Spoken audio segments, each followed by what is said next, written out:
What's going on, everybody? This is Nick checking back in, and I'm giving you an update on my rehab. This is going to be a rental property in Baltimore City, and I'm going to let you guys know why the house looks like this, some of the things that I'm doing, some of the things that have happened, some of the things that I like, some of the things that I don't like. Okay, if you look right here, first things first, I had to put a new door in because the old door was old and ratty. You probably want to do that for the most part because that makes the house look better, look new.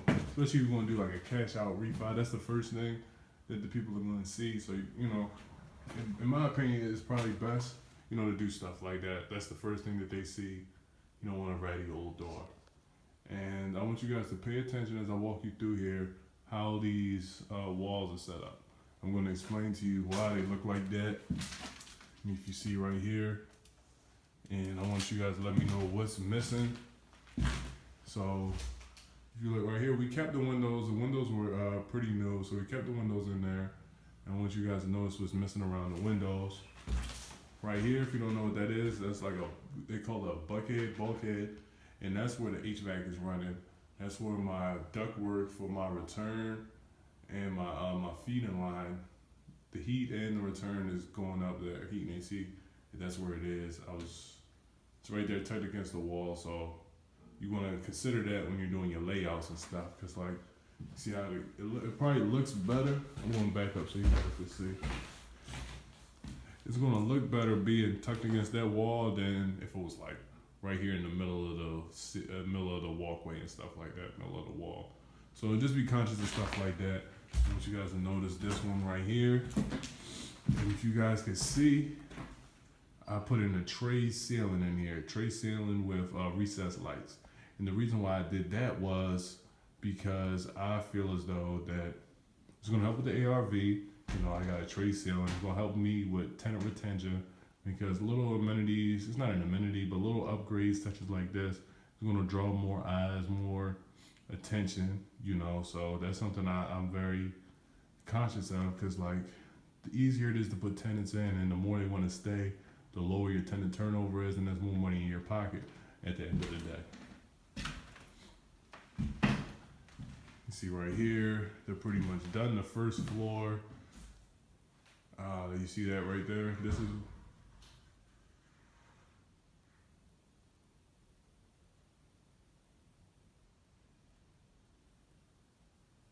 I was just making sure nobody was coming in here.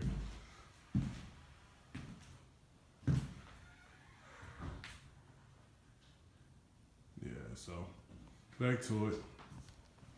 It's just the wind. It's real windy and really cold out here. It's like 8 degrees out here. So excuse the door. I don't think there's anything I could do. The handle's broken. So this right here is what is going to be the kitchen. The kitchen's going to be right here. I got a deal on some granite countertops. Not that much more square foot than the linoleum stuff. So I'm just going to leave that in there. So I'm just gonna get the granite countertop, do that upgrade. If you look right here, if you look at the pre-walkthrough video, you'll notice something's different. I took out the sliding glass door that was right here on recommendation of my mentor. They said it'd probably be best to take that out.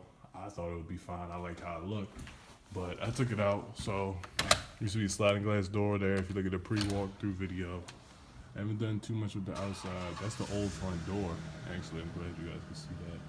So I don't think that would look good. You wouldn't want your, prospective bankers or tenants to see stuff like that. It doesn't cost that much for a new door. And as you can see behind my yard is a playground, which I am very excited about because I feel that will help me with tenant retention as well, especially since this is a 4-bedroom. Most likely we'll have to deal with a family, so to have little stuff like that helps, in my opinion, with marketing. Close to a playground, family-oriented neighborhood, all that good stuff. So here is where the kitchen is going to be. Doesn't look like much now. And if you look right here, and if you look at the pre-walkthrough video, I'll put the link in the description. You can see what used to be here was a wall. We took this wall out to make it more of an open concept, open the space up. And I really like that. That is, gives you a nice open feel, makes the room feel bigger because this is a townhouse. It's only but so much room. And you can see right here, I actually wanted to open this little space up all together, but it wasn't something with the joint, so I didn't like that. But it is what it is at this point, really. But did you guys, notice what's missing? Missing around the windows, was missing at the floor, missing around the walls, around the entryways. I took out all the trim. And I took out all the trim because this is a house in Baltimore City. It is built 1944, I believe. So that means it has lead paint in it, most likely. You don't have to do the work, but most houses in Baltimore City have lead paint. And I want to go certified lead free because lead paint in Baltimore City is a big problem. Nobody's about to get a lead check off me if I can help it. First of all, it's very, very harmful to the people that have lead, you know what I'm saying? People, you can survive and stuff if you got lead paint, but why should somebody have to go through that? It doesn't have to. And a lead paint lawsuit can easily be $1 million. Easily be $1 million. Let me say that again, $1 million. And to go lead free, most time it's gonna cost you probably like an extra $3 to $5 grand to go lead free. So it's like, how much money are you really saving if you get hit with a lead paint lawsuit? Yeah, they have the reduced lead risk. Yeah, they have that. But if you can put it in the budget, man, work that shit into the budget. Like, there's no point in even having to hope nothing goes wrong. You know, I mean, that's what I would recommend. You don't have to do it. You can get the lead reduced, but you're not going to really find an insurance policy that's going to cover lead paint in Baltimore City. If you do, drop the link to me in the comment section below. If you do, it's probably not going to be affordable, you know, to be honest. But they got the first floor work pretty much done. We'll take you guys upstairs and show you around. I'll show you what's going on, show you some stuff that I like, some of the stuff that I don't. And on these stairs, they're gonna take this out and we're gonna refinish this, depending on how the wood underneath is. If it's good enough to refinish, we're gonna do that. If it's not, we're gonna put the laminate floors down. And this is a little tidbit for Baltimore City investors. This right here, I got wood paneling. There's wood paneling in this house. If you look at the pre-walkthrough videos, pre-rehab videos, this right here is where you're gonna have a lot of your lead paint. That's where like most of the lead is in the house, because like the walls got painted over and stuff plenty of times. But like this right here, people don't usually paint, and that's where a lot of your lead paint is gonna be. These spindles don't look that old, so when the lady comes and does like her laser walkthrough, we're gonna see if this actually has any lead on it. It might not. If it doesn't, we might try and save it. But if you're in Baltimore City, these baseboards and runners, I don't know the technical name for them, but this is where your lead is going to be. So you might want to address that, you know, because that's, like I said, that can cost you a lot of money. We're going upstairs. This is the bedrooms. The bedrooms aren't done yet, but just sheetrocking over them. And excuse the mess too. The mess is making it look a lot worse than it really is. Ductwork right there. Got a story for the ductwork. Trying to keep at least 2 electrical outlets in here. Looks like they broke the window. I didn't see that shit. They're gonna have to replace it. You see, we took lead free through the whole house. You see, we took out all the trim around all the doors and stuff. You know, we don't want to have to worry about no lead paint lawsuit. Here we go. This right here, that's where the ductwork is getting ran. You're gonna have to cut a hole out or something for it. Like, I'm sitting here and I'm noticing stuff as I'm talking to you. And in here we're gonna put 2 electrical units. My bad, that kind of made me mad. We're going to put 2 electrical units in here, and then also we're going to have to cut the hole out for the ductwork, make sure there's no lead, and put 2 electrical outlets in here. We're going to have to refinish the floors in the whole house. As you can see, the floors are real messy. Probably save a nice dark color. There's another room.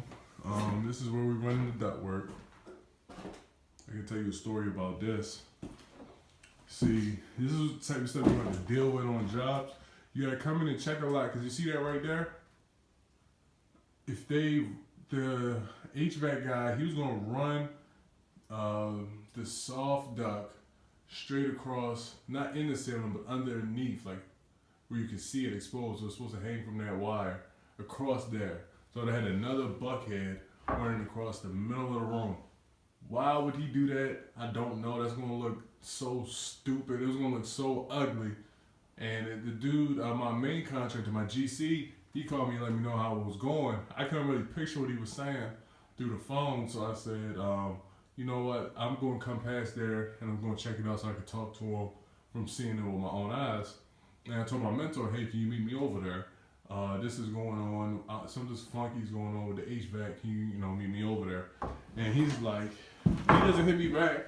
I just get a group message and it seems like he went and cussed out the HVAC guy and told him, you got to do this shit the right way. That's not what I wanted to happen. I wanted him to tell me the correct terms for everything, so I'm not saying, can you put the thing in the thing? I don't like to talk like that. I like to be more professional. But that's how it worked out. And I ended up apologizing to the dude, because I told him I wasn't trying to tell on you or nothing like that. I was just trying to get my job done. That wasn't my intention. He did that on his own. Because he really laid into the dude, But hey, he should have known that shit was dumb as shit. He was being lazy, but I felt some type of way because it felt like I told on him, and that's not the type of dude I am. But something else I didn't like about the duct work, I'll show you this. You see how in this room, the duct work is like coming down from the ceiling? Originally, when I had met the dude, the HVAC dude, he went in there and told me it was enough space for him to run the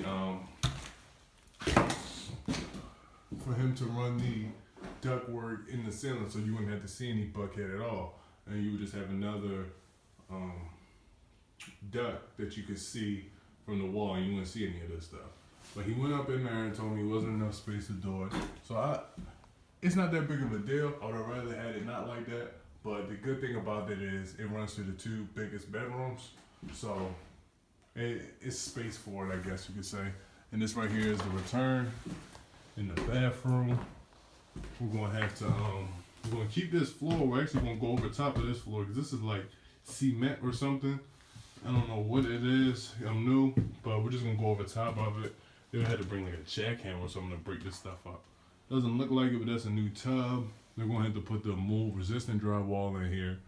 And this, if you look at the pre-rehab walkthrough, that was farther away. I had them bring that wall up so we wouldn't have to do the shower curtain that wraps all the way around, and water would keep water from hitting on the floor. So we're gonna put tile over this. We're gonna put a new bathroom in here. We're gonna cut this out, and we're gonna have they still gotta put the vent, the hookup for the vent and everything in here. But we're gonna put a new sink, new vanity, new toilet in here, and we're gonna run like we're gonna let the skylight open up. We're gonna cut that, have it looking nice and pretty. And they're gonna put like the green mold resistant drywall right here. So this is the upstairs bathroom. That's the upstairs really. We're gonna refinish it.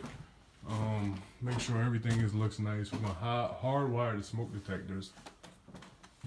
And you wanna do that because in Baltimore City, you gotta have smoke detectors and smoke and carbon monoxide detectors.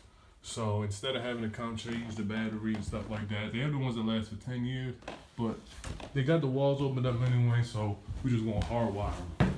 That's just how we want to do it. So now we're going into the basement. The basement, if you look on the pre-rehab walkthroughs, has the most stuff going on. They changed. They took down all that paneling,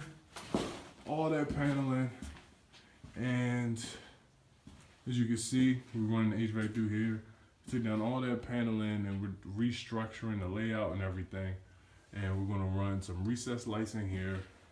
This is gonna be the new furnace room. Something came up. This is real light stuff. Something came up, and to move this to over here is gonna cost a lot of money. So we're going to buy a new furnace, new water heater. So we're just going to cut the water heater and push that water heater closer to the wall because that's where the chimney is because that's the natural gas water heater. So we're just going to leave that over there. We're going to have the furnace and stuff over here for the look. I would honestly rather have everything over there or everything right here to save on space because it's limited space down here. And it just, I think it's going to look better than like having a hodgepodge. But the room, this is supposed to be gone. Back there, that's the bathroom. Right there, that's going to be the washer and dryer. So they'll have a little bit of space to do something down here. And they got the vents and everything. And this is where the furnace is going to be. It's cold. It's like probably like 12, 15 degrees outside. And I'm kind of worried about the pipes busting. But we're going to have the new furnace in here by Monday. Sorry about that.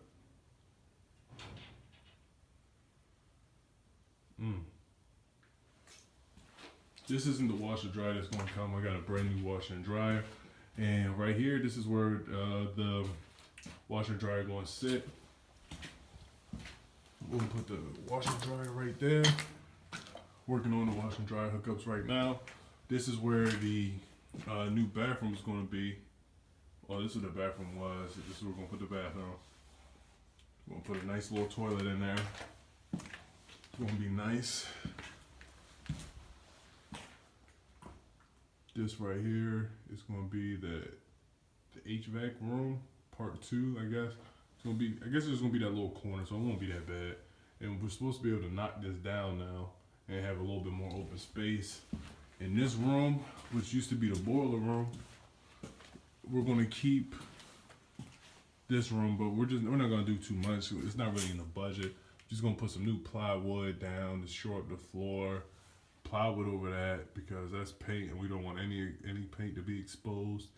And I don't want them, like when they come inspection time, I don't want them to mess with me like, hey, it was this peeling, chipping paint. I don't have to keep painting that every 2 years. And plywood's not that expensive. And they're going to cut this oil tank out. Tell you a story. The person who sold me the house told me this oil tank was going to give me $2,000. Probably told you guys before.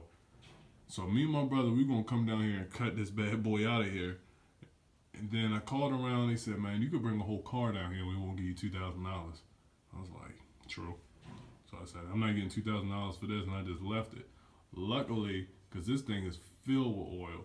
So me and my brother would have cut into this house and this house would have turned into a hazmat zone. All that oil soaking into the ground, flammable as hell. This house would have turned into a bomb. So for $2,000, I would have maybe ruined this project. So I'm actually glad that didn't happen. I didn't do anything outside. We want to fix up these stairs and stuff. And the floor in the basement, we're just going to put some cheap tiles down there. Some tenant-proof stuff. It doesn't have to be real nice. Up here, we'll refinish the hardwood in most of it, but in the kitchen, we're going to put the nice ceramic tiles. In the bathroom, we're going to put tile, of course. We're going to put nice ceramic tiles, probably the big ones, so it's less grout, so it won't look as nasty. It just looks so beat up and dirty. But we're actually, I think, if I stay on top of these dudes, I probably can get done and get out of here by January, the end of January. I actually put the house on the market for Go Section 8.